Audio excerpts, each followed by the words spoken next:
Magandang buhay! Ayan, i-share ko naman sa inyo kung saan ako nakakarating pag ako ay naboboard at naho-homesick.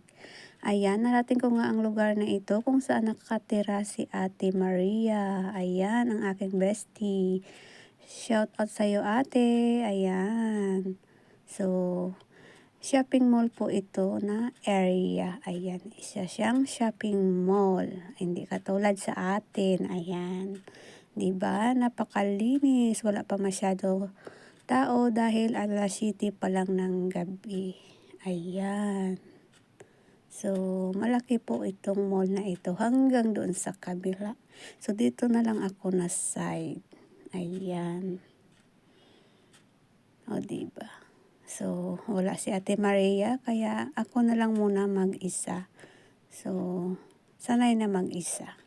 At dito nga na side, ayan, inaabangan ko rin ang fountain dahil maganda din ito. Iba't ibang kulay ang lumalabas diyan. Kaso wala, napakaraming bata dyan sa likod, naglalaro. Hindi ko na kinunan dahil napakaingay nila.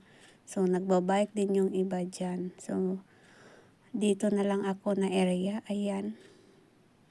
Napakaganda din yung kulay sa taas. So, ayan siya guys. So, ito lang guys ang aking ma-share sa inyo. Thank you for watching.